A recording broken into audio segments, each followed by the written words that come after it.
should be the same thing. The question is, like, what's the difference between the modular arithmetic we talked about in the monograph, or in the lecture, and the way it is in the monograph? Like modding out by p, or a. Modding out by a is the same as reducing mod a. You know, there's all these phrases that people use interchangeably, and there's even some notation that's in the monograph that I didn't introduce in class last time. The 3 equal sign thing, that congruent mod a to something. You know, I didn't want to. I sort of wanted to give you the what we needed in class, but there's, if you want a more complete discussion, definitely. But those are just synonymous. Those are just phrases people use. Anything else? Okay. Anyway, so we're talking about modular arithmetic.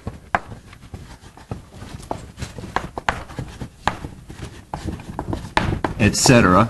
And we've got pretty much everything we need from that to discuss the interesting, quote-unquote, interesting applications of it. But let me just remind you of some key pieces of notation here. Z sub a is just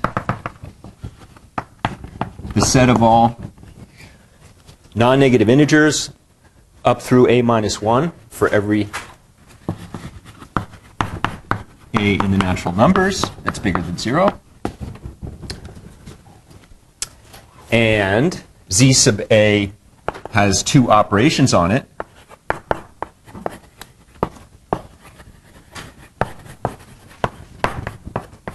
That we called plus bar and times bar, which are just addition and multiplication mod a.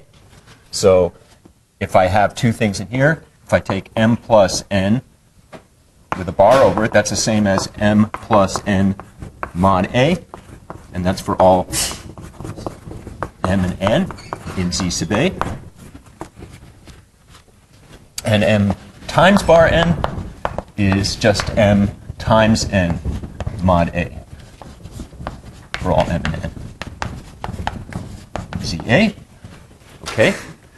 And ZA star is the set of all things in ZA that are co-prime with A. So the set of all M in ZA such that M and A are co-prime. And remember what co-prime means? It means they have no factors in common. And the number of things in ZA star, so I'll just call it that. No, I better just write it out. That's phi of A is equal to the number of numbers in ZA star. And there are 2 important facts here that go along with this.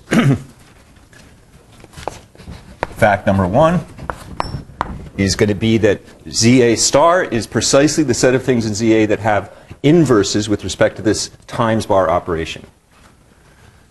So ZA star is the set of all M in ZA such that M has a quote-unquote multiplicative inverse.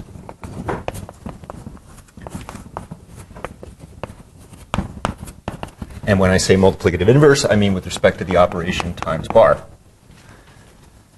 And the final thing we had in class last time was a major result, and that's Eulers Theorem, which we're not going to prove, but there was a proof in the monograph that has some sort of buried group theory in it.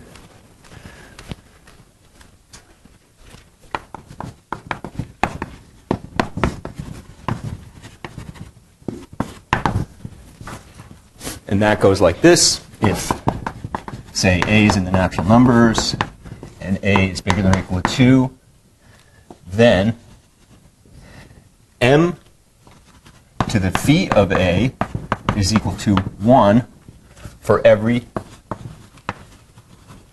M in ZA star. And that's where we were at last time. Yeah?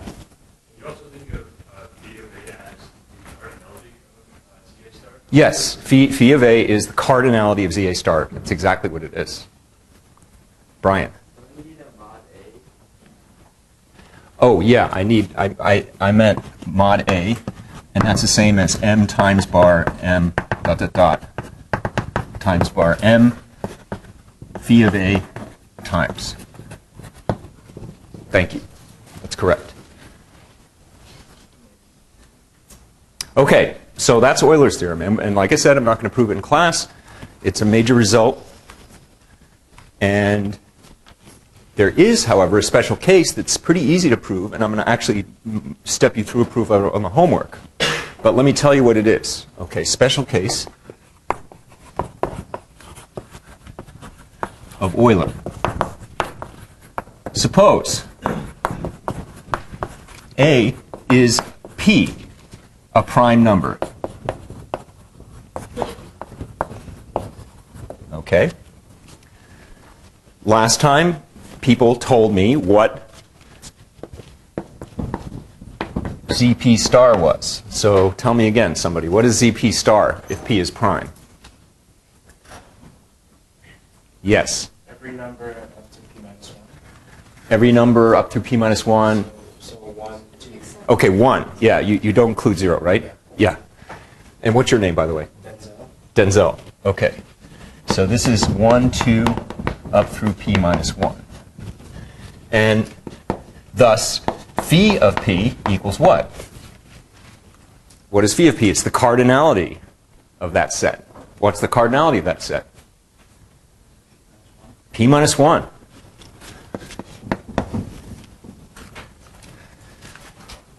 And if you apply Euler's theorem to this particular case, you get something called Fermat's little theorem.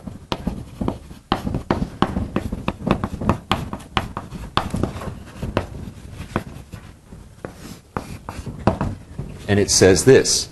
It says that m to the p minus 1 mod p equals 1 for all m such that m is between 1 and p minus 1. And it actually extends to all m's that are not multiples of p. But that's the form in which we need it later. Okay, so this you're going to see on the homework. You'll see /build an easy proof of this on your first homework, which ought to come out pretty soon, like maybe tonight. It'll probably cover some stuff that we haven't covered quite yet in class, but we'll cover next week. But you'll be able to attack at least 3/4 of it based on what we've done through today. All right, so that's about all the number theory stuff I want to go over before talking about the applications of it. So are there any questions about this? I know we sort of whipped through it yesterday and today, but you know, I think it's pretty. The nice thing about working with integers is it's really clean. There's no like limits, there's no epsilons and deltas. It's all discrete and stuff. I don't know. So that's one of the reasons I like to do this stuff first. Yeah, David. How was the phi of the A function defined again? Phi is the number of numbers in ZA star, the cardinality of ZA star. It's just the number of integers less than or equal to A minus 1, or number of non-negative integers less than or equal to A minus 1 that are co-prime with A. That's all. That one includes 0? No, 0 is never co-prime with anything, because everybody's a divisor of 0. Okay, any other questions about this?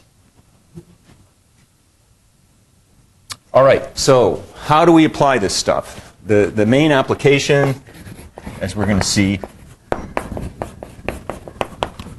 is to cryptography.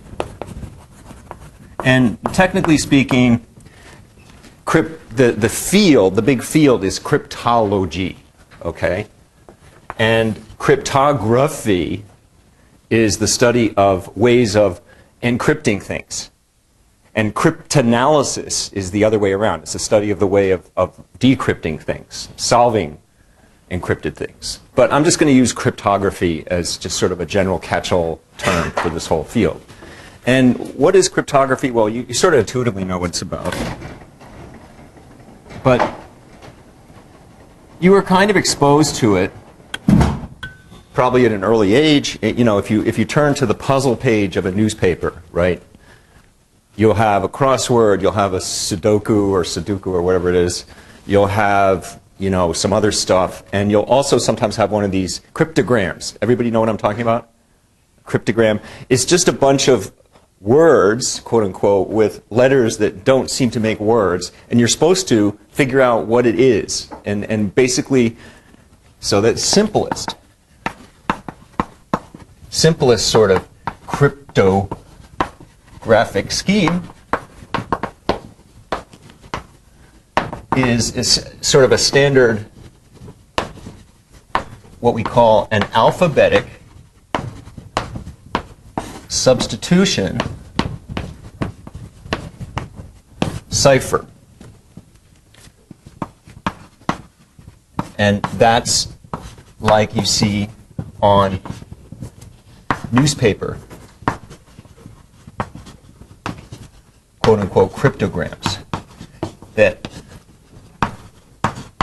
the person who's made the puzzle has taken the alphabet, the English alphabet, and permuted it in some sense. It made A stands for E, B stands for X, you know, but it's a one-to-one onto, you know, it's a permutation. It's an actual permutation of the English alphabet, and you essentially have to figure out what that permutation is. And how do you solve these things? Well, you know, for example, like if you have a one-letter word, it's got to be an I or an A or something. And if some letter stands for Q, then unless it's like Iraq, you know, the letter after it has to be a U, that kind of thing, right? Stuff like that. Statistics, you know, if you see a whole bunch of W's, then probably that's an E or a T or maybe an O, because that's the third most used letter, right? You know, that's how you do those things. And it turns out that people and computers are really good at solving these alphabetic substitution ciphers. So these are really easy to solve. So you would never want to use a simple alphabetic substitution cipher to send, say, secure messages or the order to launch a nuclear missile or whatever. You know, that's not the kind of thing you want to do. The next level up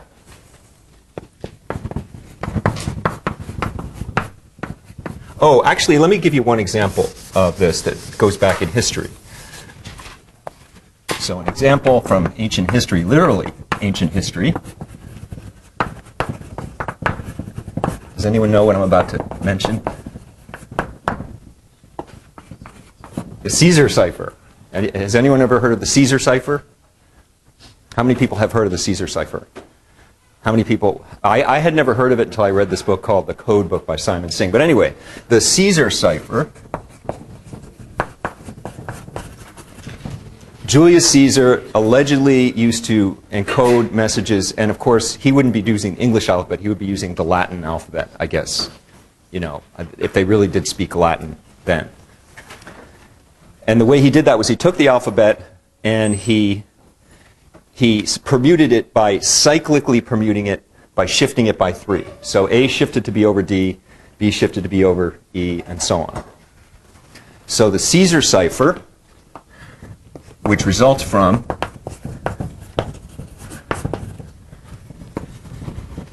a cyclic permutation of the alphabet by 3. So what do I mean by that? This is the alphabet, A, B, C, D, E, F, G.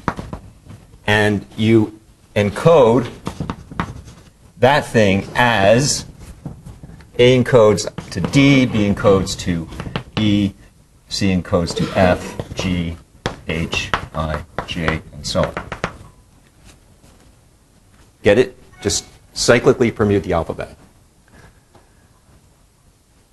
All right, so that's an example of a simple standard alphabetic substitution cipher. So the next level up in complexity is what I would call a polyalphabetic substitution cipher with a key. So polyalphabetic substitution cipher with a key. And it turns out these things are actually, even though they're sort of only one step up in complexity from alphabetic substitution ciphers, these things are really hard to solve. How do you get a polyalphabetic substitution cipher with a key? It's easiest to illustrate this with examples, I think. But essentially,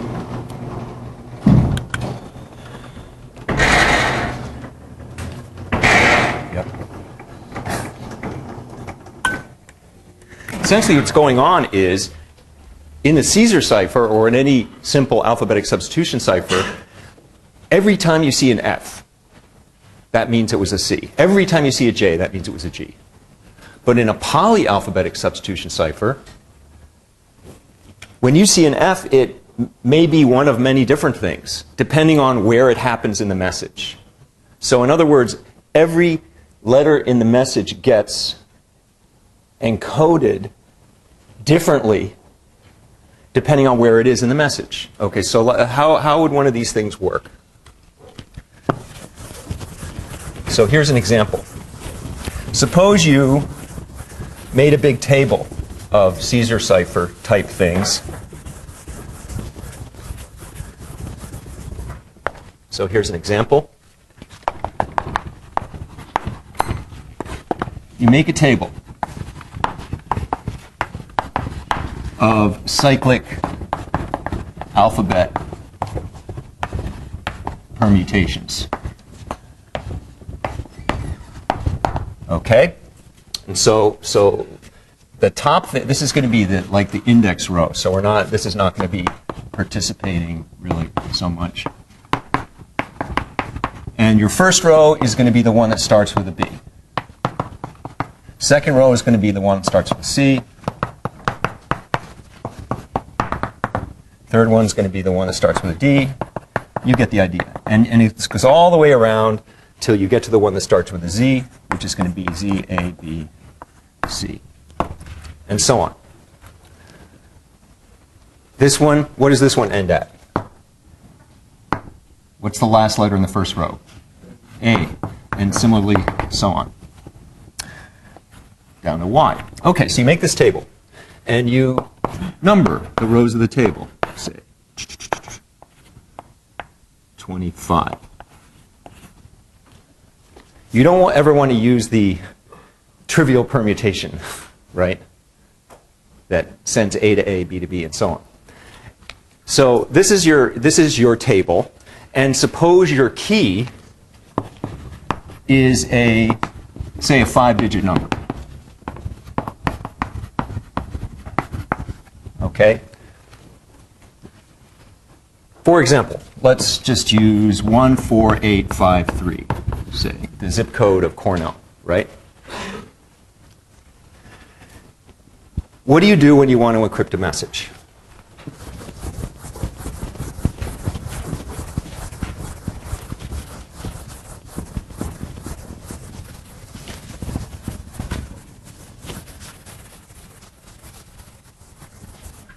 So to encrypt a message,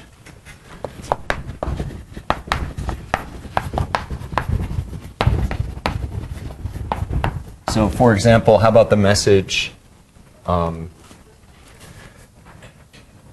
what's a good message? I don't know. I want to think of things that have letters early in the alphabet. Anyway, I don't know. All is lost. I don't know. And let's forget about, let's make it long enough, no matter what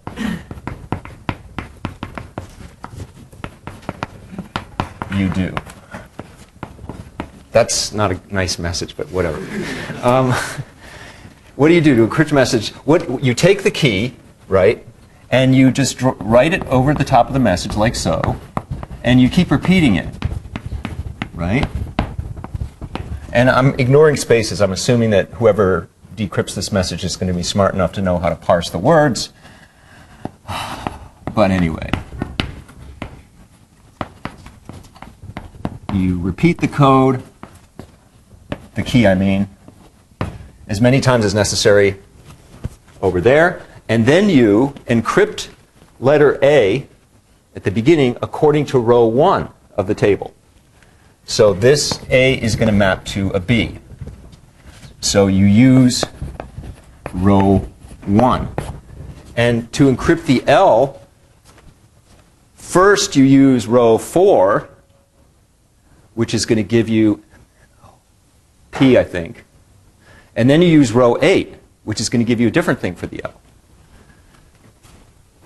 So to do this, you use, see how this works? You use row 4 to get L into something, and you use row 8 to get L in the third position there.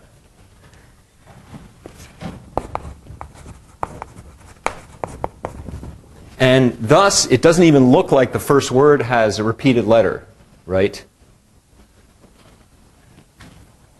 And you keep doing this for the whole thing. So you encode this E using row 1. So what does E encode to using row 1? It encodes to F.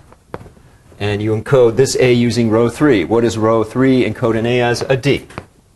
That's the original Caesar. And T goes to U because it's encoding there. But T is encoding by row 3 here, so T is going to go to like a W, I think. So notice that the T goes to two different things depending on where it is in the message. Everybody get how that works? Okay. Turns out these guys are really effective. And an example of a polyalphabetic substitution cipher in real life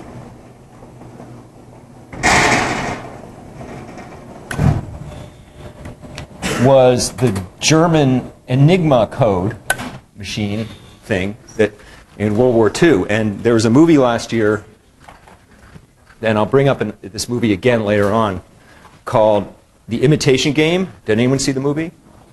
Yeah, it's kind of a cool movie. It's Benedict Cumberbatch plays Alan Turing.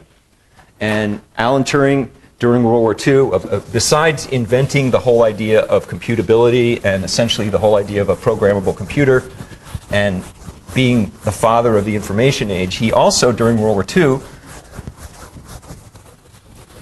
was instrumental in a top secret British installation at Bletchley Park in England, where actually my great uncle worked there after the war because he was a cryptographer.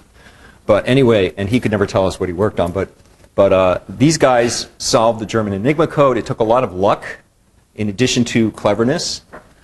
And, you know, luck, for example, an Enigma machine fell into their hands, right? That was very lucky. Another lucky thing was they sort of figured out, well, what would any German communication contain? And they thought of some things like, for example, Heil Hitler would be in any such thing, right? So they figured out what that was. And also the Germans were lazy. Like they didn't change the key enough, right? The thing is, the way you make this machine is, the machine implements a polyalphabetic substitution cipher, and you set the wheels on the machine according to the key. So you set wheel number 1 at 1, wheel number 2 at 4, wheel number 3 at 8, and so on, and then you just turn the crank. And so they figured out how this worked. So that was kind of cool. So that's an example of one of these, is the German Enigma scheme.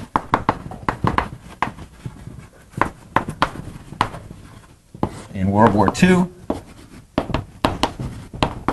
And arguably, if the folks at Bletchley Park had not solved that problem, we wouldn't have ended up with the modern world the way it is now. Germany might have won the war in Europe. Who knows? But anyway. Okay, so that's an example of such a thing. These are really powerful. These are powerful. They're hard to solve. So why don't we just stop there? Why don't we just settle on using these things all the time? Let me give you one more example. So one more example. It's kind of trivial, but I'll call it the XOR code. The XOR scheme. Okay, so how's this going to work? In this case, your messages are binary strings.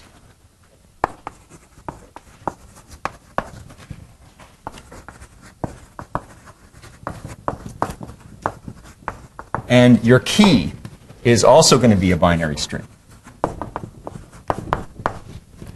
And what do? So suppose your key is,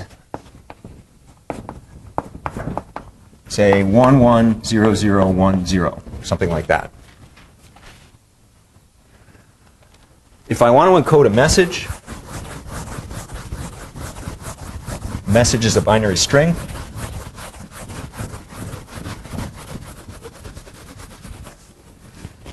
So say you have this message. I'll just write down 11110100001101010111. I don't know. I just pulled out. What you do is you take the key and you repeat the key over it.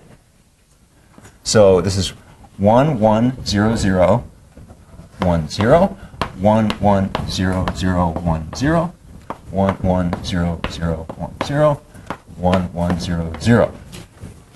So this is the key star. I'll just say that. Key repeated. And then what do? You XOR these things. And you could think of this as plus bar mod 2. There's lots of ways of thinking of it. So this becomes a 0, 1, 1, 1, 0, 0, 0, 1, 0, 0, 1, 1, 0, 1, 1, 0, 0, 0, 0. So this is M plus bar K star term-wise. But you get why I call it the XOR code, right? That's another example of a polyalphabetic substitution cipher with a key. There are only two alphabetic substitution ciphers when your alphabet consists of 0 and 1. They are the trivial one that assigns 0 to 0 and 1 to 1, and the non-trivial one, the bit flip, the one that flips 0 to 1 and 1 to 0. And your key tells you which one of those to use on which bit in the message sequence. The first bit in the message sequence, I use the flip code. The second bit in the message sequence, I also use the flip code. The third bit in the sequence, I use the keep it the same cipher. Same with the fourth bit, and so on. So that's another example of a polyalphabetic substitution cipher with a key. All this does, the key tells you which of the two alphabetic substitution ciphers for alphabet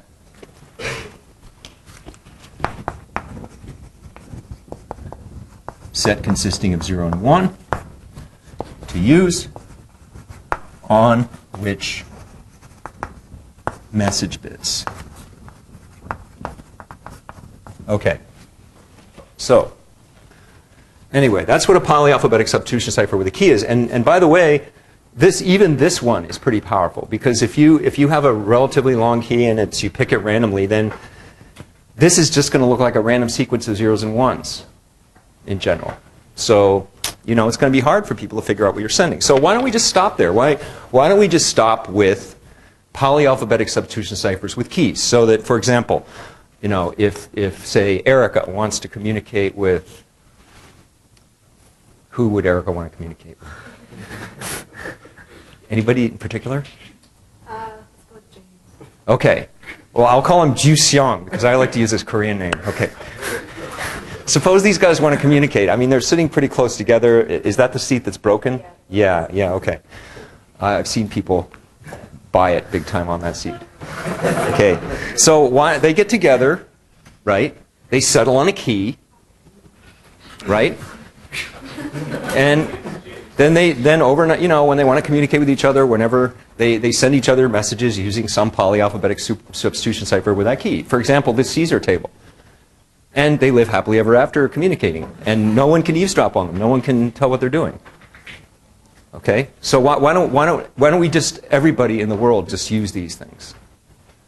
What's going to, yeah, Ricardo. Well, I think the thing is first, it only increases linearity with the difficulty of it, only increases linearity with the key size.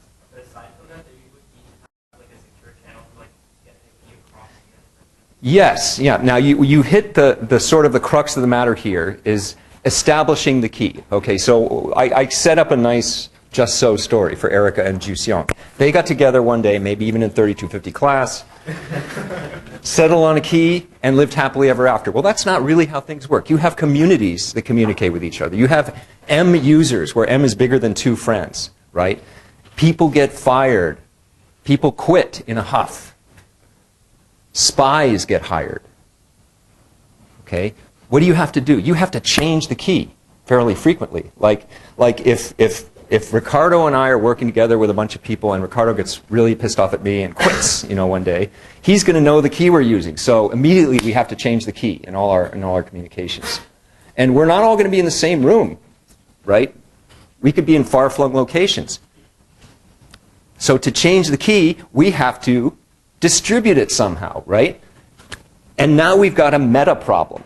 Okay, we have to communicate something new securely. So do we make a key for that communication scheme and then piggyback on that and on that and on that? You see, it goes on ad infinitum, right? So key distribution, changing up the key,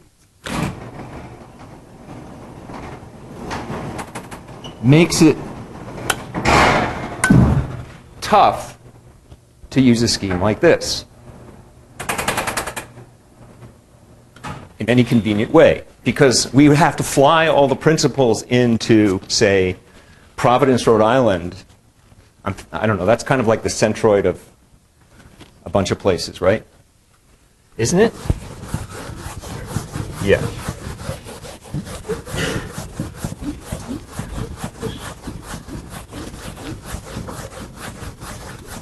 Every time we wanted to change the key, and that would be really inconvenient. Okay, so in practice, you need to change the key relatively frequently.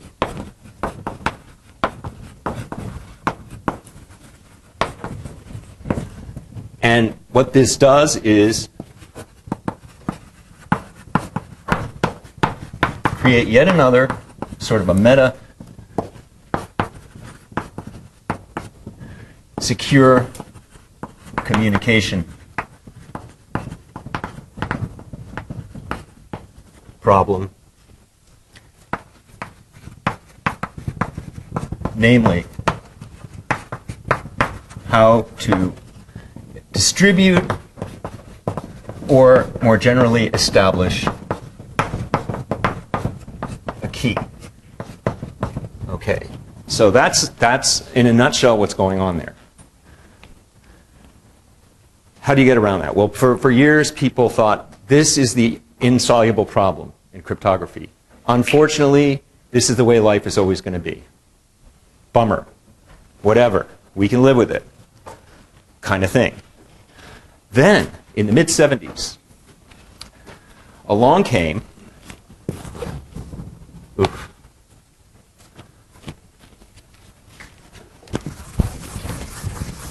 some very imaginative people. One of them was Marty Hellman, who used to be a professor at Stanford. Now he's retired. And actually, one time when I was visiting Stanford on sabbatical, I got to he was in some other building, so I got to use his office as my office. I was in Hellman's office. That was so cool. And so 1976, and right here at Cornell was where they presented this result. Marty Hellman and a guy named Whitfield Diffie, who was sort of this crazy, sort of hippie, long hair, mathematician, mad scientist type dude, right? Who has never really held down a job, at a university, but he sort of bounces around from research center to research center, but he's a genius, They came up with the so-called, and it was retroactively named after another person as well, what I'm going to call the Hellman-Diffie-Merkle. And Merkle was sort of inserted after the fact by Hellman because Joseph Merkle was in Britain and he was doing similar work, but he was under the same umbrella of secrecy that Turing was during World War II, so he couldn't publish anything about it, and he probably would have gotten to this about the same time they did. So Hellman felt that he should be included in the naming of the scheme. Key establishment protocol. Okay, so this is the solution to the insoluble problem in cryptography that people have been waiting for. How does this work? How does this work?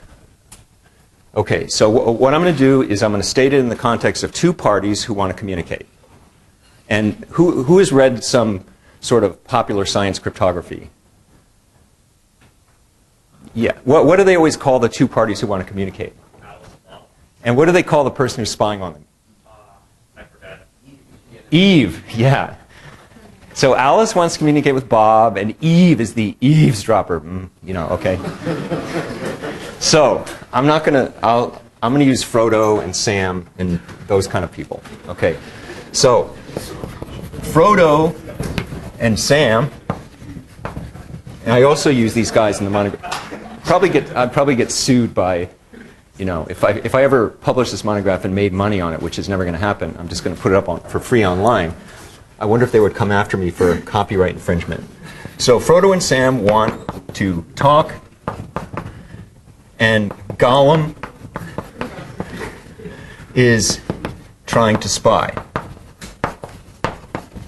on them. Okay? So what do Frodo and Sam do? Frodo and Sam agree on a large prime number P. You can just imagine Elijah Wood and, let's see, what's the largest known prime? Whatever. A large prime P and a base B in ZP star. So B can be anything in ZP star. There are some bad choices for B, like 1 would be a really bad choice, But anyway, they agree on those things. That's shared information between them. And Gollum, he could even be around while they're agreeing on these things. Then,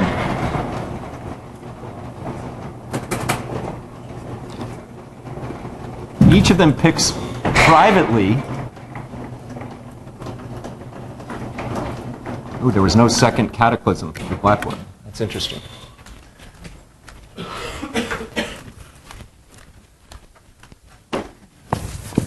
So I want to emphasize that Gollum might actually know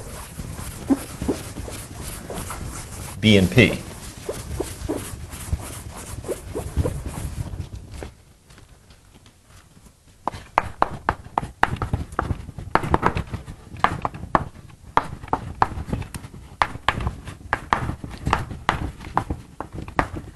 Okay. Now, privately, Frodo picks some integer, what I'm going to call E sub f. And E is going to stand for encryption, and subscript f means Frodo. So this is also going to be in ZP star. And he keeps this private. He need never even speak it out loud. And Sam also picks E sub s and keeps it private. And Frodo doesn't know E sub s, and Sam doesn't know E sub f. Those are truly private pieces of information. Frodo wants to communicate with Sam. So when Frodo wants to talk with Sam, Frodo sends B to the E sub f mod P to Sam. Now that's something Frodo can compute. And we'll have more to say about why it's easy for Frodo to compute it later on. They know B, they know P. Everybody in the world maybe knows B and P. But only Frodo knows E sub f. He computes that, sends it to Sam. And Sam receives that. And it's like, oh, Frodo wants to communicate with me. Cool. What does Sam do? Sam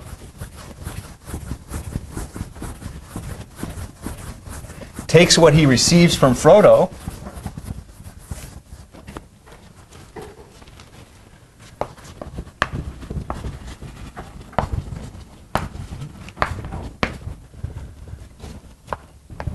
well, first of all, he computes b to the e sub s mod p and sends it to Sam.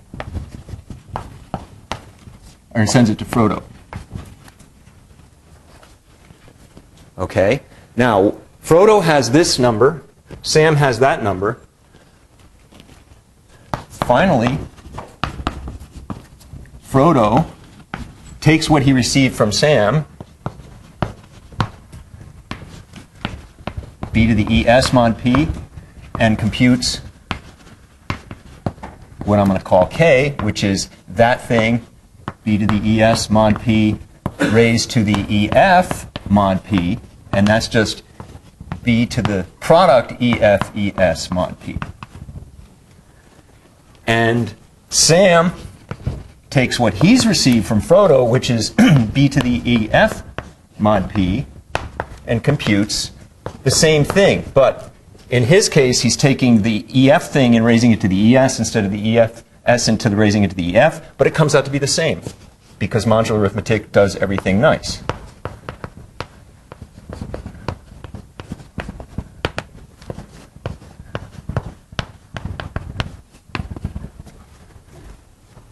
And now they use this k as the key for their polyalphabetic substitution cipher with a key. So then they use k as the key for whatever their encryption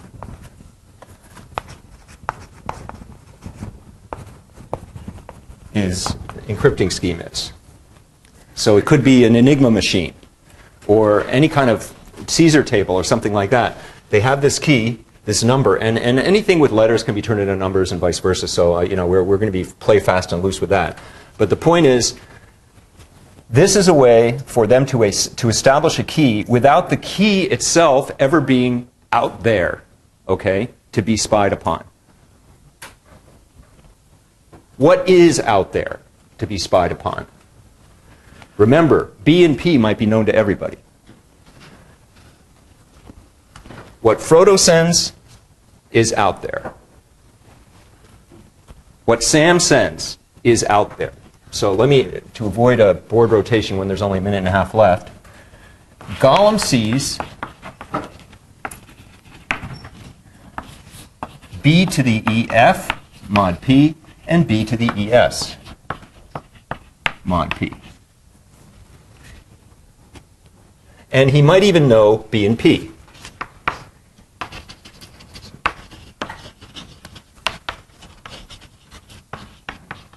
And he might not, but he might. He sees those two numbers. So can he figure out K? Just from these pieces of information? That turns out to be a really hard problem. Why is it a hard problem?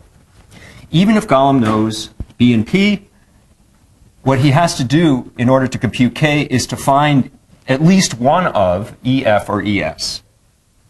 And to do that, he has to take what's called a mod P logarithm of some number. And finding all the mod P logs, and they're non-unique, there's a whole list of them, as you'll see on the homework, of a given positive integer is hard. And its complexity grows linearly in P or in some root of P or something. Like last time we were talking about this, it's still exponential in the number of digits. It's just the base of the exponent changes. So it's hard for Gollum to do this. It's hard for him to figure out EF or ES given these two things. So it's hard for him to spy.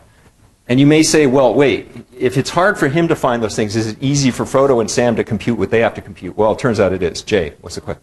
Can Frodo or Sam find the other person's private key? Nope. Nope. Frodo can't figure out ES, and Sam can't figure out EF from what he sees.